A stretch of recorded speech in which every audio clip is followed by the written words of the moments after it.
और रूस यूक्रेन जंग में बात करेंगे। ब्रिटेन के पीएम स्टॉर्मर की कीव यात्रा में क्या हुआ और पोक्रोवस्क पर कब्जे के कितने करीब है रूस। रूस की एरोस्पेस फोर्स ने यूक्रेन के सप्लाई रूट को नष्ट कर दिया है। सामरिक रूप से महत्वपूर्ण ब्रिज पर रूस ने फैब 500 बम बरसाए। इस ब्रिज से यूक्रेन के सैनिकों के लिए गोला बारूद भेजा जाता था।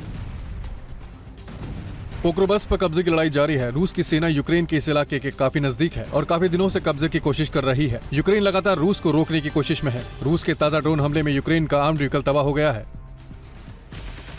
पोक्रोवस्क में रूसी सेना के कॉम्बैट ऑपरेशन की ये एक और तस्वीर है। रूसी सैनिकों ने सर्च ऑपरेशन के दौरान यूक्रेनी ठिकानों पर फायरिंग की। इमारतों के भीतर यूक्रेनी सैनिकों की तलाश की जा रही है।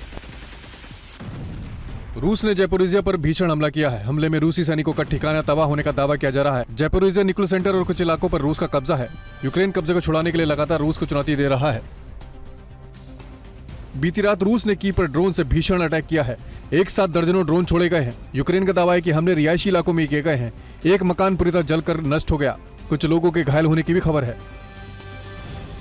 कुर्स्क पर यूक्रेन के कब्जे को छुड़ाने के लिए रूस की सेना लगातार कोशिश में है। इसी सिलसिले में रूसी पैराट्रूपर्स ने यूक्रेन ठिकानों पर हमला किया है। हमले में यूक्रेन को भारी नुकसान होने का दावा किया जा रहा है।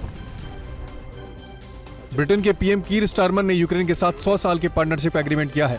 स्टारमर के कीव दौरे के दौरान इस पार्टनरशिप पर साइन हुए। इस दौरान स्टारमर ने यूक्रेन में सैन्य बेस बनाने का भी ऐलान किया। नेटो चीफ मार्क रूटे ने सदस्य देशों को युद्ध के लिए तैयार रहने को कहा है। रूटे ने कहा कि भविष्य की सुरक्षा खतरे में है। सदस्य देशों को रक्षा बजट बढ़ाने की जरूरत है। उन्होंने कहा कि रूस चीन से नेटो देशों को बड़ा खतरा है।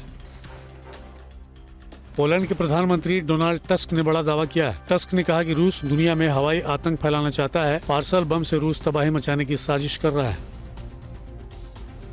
रूस के राष्ट्रपति पुतिन यूक्रेन को नाटो में नहीं शामिल होने देंगे। ट्रंप के साथ संभावित बातचीत में पुतिन ये मांग कर सकते हैं। इसके अलावा यूक्रेन की सेना में कटौती की बात भी वो ट्रंप के सामने रख सकते हैं। ट्रंप पुतिन मुलाकात से पहले ब्लूमबर्ग में ये दावा किया गया है।